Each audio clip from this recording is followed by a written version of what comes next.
আজ আমি আমার গণিত বইয়ের 200 নম্বর পৃষ্ঠার অঙ্কের সমাধান কিভাবে করতে হয় তা সহজ করে বোঝানোর চেষ্টা করব।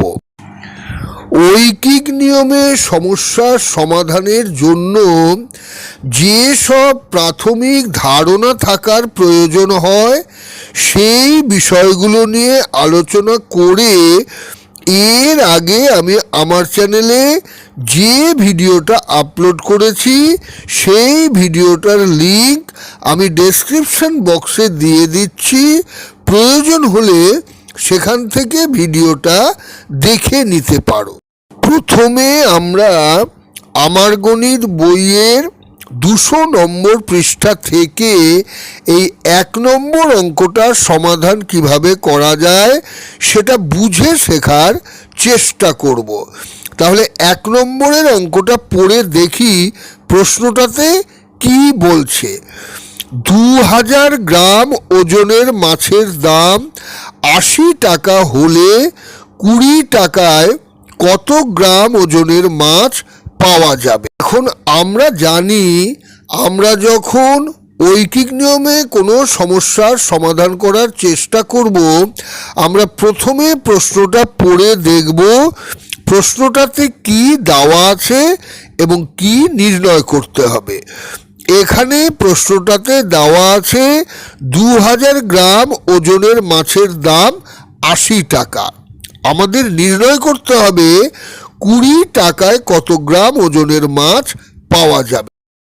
এর পরের কাজ হচ্ছে প্রশ্নে যেটা দেওয়া আছে সেই লাইনটা থেকে আমাদের দুটো রাশির মধ্যে সম্পর্ক খুঁজে লিখতে হবে। এখানে প্রশ্নে দেওয়া আছে 2000 গ্রাম ওজনের মাছের দাম 80 টাকা।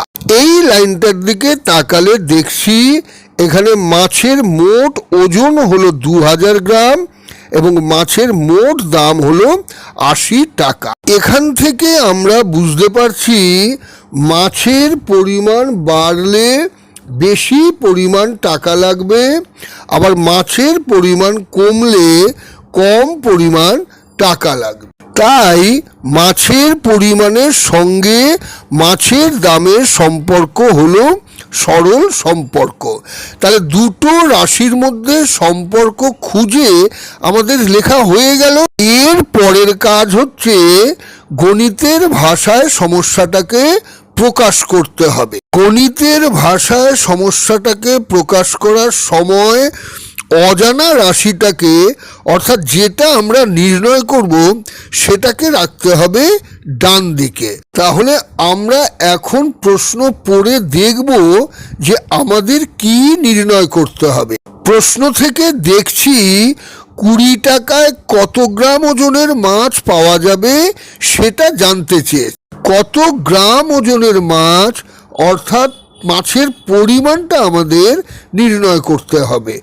তাহলে আমরা গণিতের ভাষায় সমস্যাটাকে প্রকাশ করার সময় পরিমাণটাকে রাখবো ডান দিকে আর মূল্যটাকে রাখবো বাঁ দিকে। তাহলে এবারে আমরা গণিতের ভাষায় সমস্যাটাকে প্রকাশ করব এইভাবে। গণিতের ভাষায় সমস্যাটি হলো তার পরের লাইনে বাঁ দিকে রাখবো মূল্য আর ডান দিকে রাখবো পরিমাণ। এর পরের লাইনটা লেখার আগে আমরা দেখব প্রশ্নে কি দেওয়া আছে। এখানে প্রশ্নে দেওয়া আছে 2000 গ্রাম ওজনের মাছের দাম 80 টাকা। এখন এই লাইনটা থেকে আমরা এর পরের লাইনটা লিখব।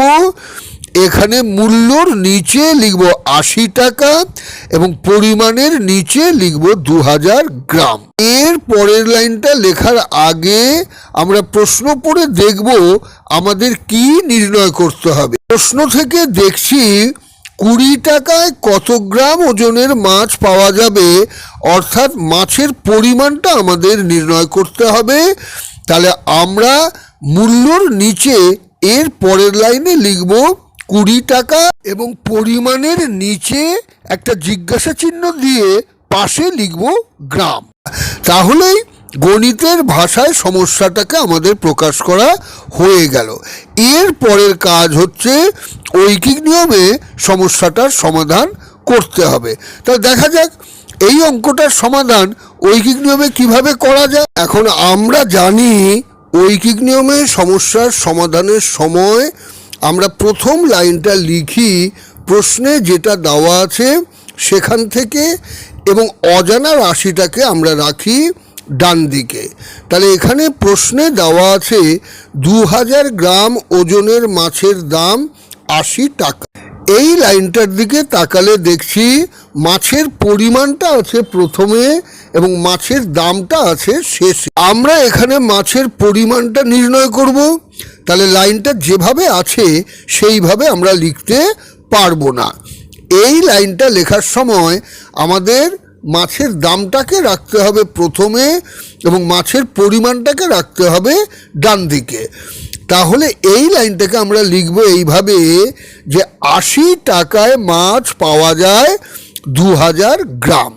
তাহলেই আমাদের মাছের পরিমাণটা ডান দিকে রাখা হয়ে যাবে। এখন 80 টাকায় 2000 গ্রাম ওজনের মাছ পাওয়া গেলে 20 টাকায় কত গ্রাম ওজনের মাছ পাওয়া যায় সেটা নির্ণয় করতে হলে আমাদের প্রথমে নির্ণয় করতে হবে 1 টাকায় কত গ্রাম ওজনের মাছ পাওয়া যায়। তাহলে এর পরের লাইনে আমরা লিখব 1 টাকায় মাছ পাওয়া যায় 2000 ভাগ 80 গ্রাম।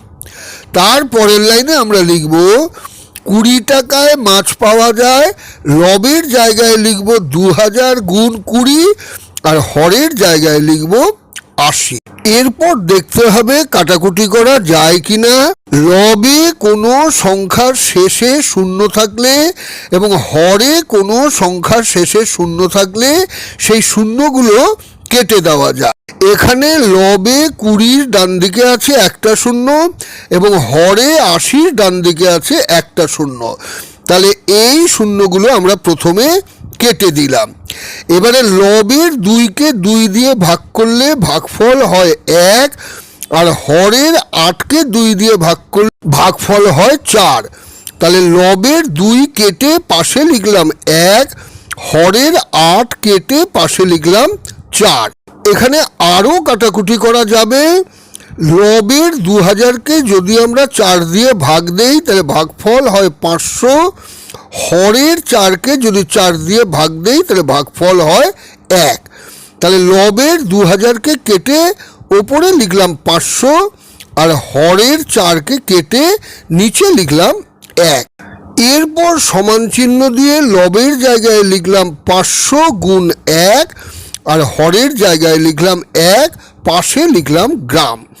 তারপরে সমান চিহ্ন দিয়ে লবের জায়গায় লিখলাম 500 আর হরের জায়গায় লিখলাম 1, পাশে লিখলাম গ্রাম। তারপরে সমান চিহ্ন দিয়ে লিখলাম 500 গ্রাম। তাহলে আমাদের এখন 20 টাকায় মাছ পাওয়া যাবে 500 গ্রাম, এটা নির্ণয় করা হয়ে গেল। তাহলে উত্তরটা লিখে দেবো এইভাবে, সুতরাং 20 টাকায় মাছ পাওয়া যাবে 500 গ্রাম। নিশ্চয়ই বোঝা গেল এই অঙ্কটার সমাধান কিভাবে করা গেল। দেখা যাক পরের অঙ্কটা কি বলছে। পরের অঙ্কটা শুরু করার আগে একটা কথা বলে নেই।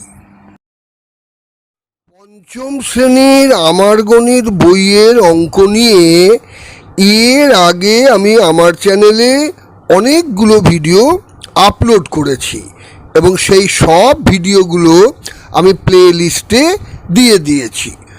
প্লে লিস্টের লিঙ্ক আমি ডেসক্রিপশন বক্সে দিয়ে দিচ্ছি, প্রয়োজন হলে সেখান থেকে ভিডিওগুলো দেখে নিতে পারো। আর যারা আমার চ্যানেলটিকে এখনও সাবস্ক্রাইব করোনি তারা আমার চ্যানেলটিকে সাবস্ক্রাইব করে নিতে ভুলবে না। আর যারা আমার এই ভিডিও প্রথমবার দেখছো তাদের জানাই যে আমি উৎপল চৌধুরী এবং আমার চ্যানেলের নাম পলটেক বাংলা। তাহলে শুরু করা যাক। তাহলে 2-এর অঙ্কটা পড়ে দেখি প্রশ্নটাতে কি বলছে। মীরা 10টি লজেন্স কিনতে 5 টাকা দিয়েছিল। মীরা 4টি লজেন্স কিনলে কত পয়সা দিত? 10টি লজেন্স কিনতে 5 টাকা দিয়েছিল, অর্থাৎ এখানে 10টা লজেন্সের দামটা টাকায় দেওয়া আছে। আর 4টে লজেন্স কিনতে কত পয়সা দিত, অর্থাৎ 4টে লজেন্সের দাম আমাদের পয়সায় নির্ণয় করতে হবে। তাহলে এখানে আমরা প্রথমে 10টা লজেন্স কিনতে কত পয়সা দিয়েছিল সেটা বার করব। হলেই আমাদের 4টে লজেন্স কিনতে মীরাকে কত পয়সা দিতে হতো সেটা বার করাটা সহজ হয়ে যাবে। তাহলে প্রথমে আমরা বার করব 5 টাকা সমান কত পয়সা। এখন আমরা জানি 1 টাকা সমান 100 পয়সা। তাহলে 5 টাকা সমান কত পয়সা সেটা নির্ণয় করতে হলে 100কে 5 দিয়ে গুণ করতে হবে। তাহলে আমরা লিখব 5 টাকা সমান 100 গুণ 5 পয়সা। 100কে 5 দিয়ে গুণ করলে হয় 500, তারপরে আমরা সমান চিহ্ন দিয়ে লিখব 500 পয়সা। তাহলে মীরা 10টি লজেন্স কিনতে 5 টাকা দিয়েছিল, অর্থাৎ মীরা 10টা লজেন্স কিনতে 500 পয়সা দিয়েছে। এরপরে আমরা দুটো রাশির মধ্যে সম্পর্ক খুঁজে লেখার চেষ্টা করব। এখানে মীরা 10টা লজেন্স কিনতে 500 পয়সা দিয়েছিল। এই লাইনটা থেকে আমরা বুঝতে পারছি বেশি লজেন্স কিনলে লজেন্সের দাম বেশি হবে, আবার কম লজেন্স কিনলে লজেন্সের দাম কম হবে। তাই লজেন্সের সংখ্যার সঙ্গে লজেন্সের দামের সম্পর্ক হলো সরল সম্পর্ক। তাহলে প্রথম ধাপের কাজটা আমাদের হয়ে গেল। এরপরে আমাদের গণিতের ভাষায় সমস্যাটাকে প্রকাশ করতে হবে। গণিতের ভাষায় সমস্যাটাকে প্রকাশ করার সময় যে রাশির মান নির্ণয় করতে হবে, অর্থাৎ অজানা রাশিটাকে আমাদের ডান দিকে রাখতে হবে। এখানে আমরা লজেন্সের দামটা নির্ণয় করব, তাহলে লজেন্সের দামটাকে আমরা রাখবো ডান দিকে। তাহলে আমরা এইভাবে লিখব, গণিতের ভাষায় সমস্যাটি হলো, প্রথমে লিখব লজেন্সের সংখ্যা, তারপরে লিখব লজেন্সের দাম। এরপর প্রথম লাইনটাতে দেখছি 10টি লজেন্সের দাম 500 পয়সা। তাহলে লজেন্সের সংখ্যার নিচে লিখব 10টি আর দামের নিচে লিখব 500 পয়সা। এখন 4টে লজেন্সের দাম কত পয়সা সেটা আমাদের নির্ণয় করতে হবে।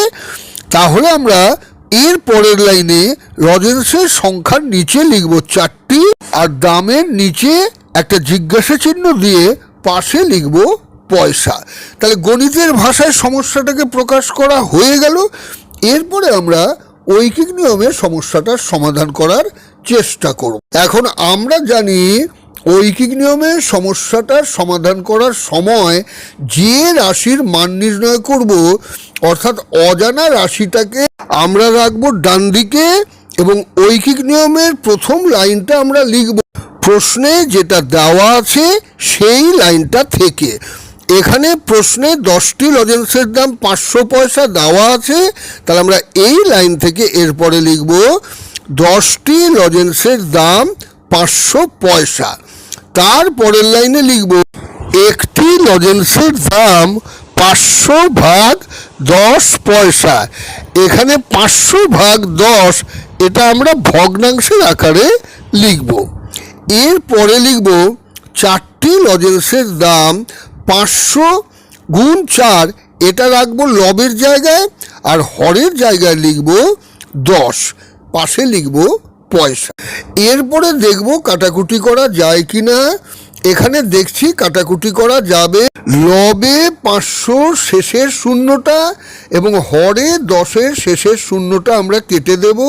তারপরে আমরা সমান চিহ্ন দিয়ে লিখব 50 গুণ 4, এটা লবের জায়গায় এবং হরের জায়গায় লিখব 1, পাশে লিখব পয়সা। 50কে 4 দিয়ে গুণ করলে হয় 200। তাহলে এরপরে আমরা সমান চিহ্ন দিয়ে লিখব লবের জায়গায় 200 আর হরের জায়গায় লিখব 1, পাশে লিখব পয়সা। 200কে 1 দিয়ে ভাগ করলে হয় 200, এরপরে সমান চিহ্ন দিয়ে লিখব 200 পয়সা। তাহলে এখন আমাদের ঐকিক নিয়মে সমস্যাটার সমাধান করা হয়ে গেল। এবারে আমরা উত্তরটা লিখে দেব এইভাবে। সুতরাং মীরাকে 4টে লজেন্স কিনতে 200 পয়সা দিতে হবে। নিশ্চয়ই বোঝা গেল এই অঙ্কটার সমাধান কিভাবে করা গেল। আজ আমি আমার গণিত বইয়ের 200 নম্বর পৃষ্ঠা থেকে এই 1-এর অঙ্ক এবং 2-এর অঙ্কের সমাধান কিভাবে করতে হয় তা সহজ করে বোঝানোর চেষ্টা করলাম। ঐকিক নিয়মের অঙ্ক নিয়ে এর আগে আমি 5টা ভিডিও আপলোড করেছি এবং সেই ভিডিওগুলোতে আমি আমার গণিত বইয়ের 198 নম্বর পৃষ্ঠা থেকে 1 নম্বর থেকে 10 নম্বর অঙ্কের সমাধান কিভাবে করতে হয় তা সহজ করে বোঝানোর চেষ্টা করেছি এবং সেই ভিডিওগুলোর লিঙ্কও আমি ডেসক্রিপশন বক্সে দিয়ে দিচ্ছি। প্রয়োজন হলে সেখান থেকে ভিডিওগুলো দেখে নিতে পারো। এর পরের ভিডিওতে আমি এই ধরনের আরও কিছু অঙ্কের সমাধান কিভাবে করতে হয় তা সহজ করে বোঝানোর চেষ্টা করব। তাহলে আজ এই পর্যন্তই থাক। যারা আমার চ্যানেলটিকে এখনও সাবস্ক্রাইব করনি তারা আমার চ্যানেলটিকে সাবস্ক্রাইব করে নিতে ভুলবে না।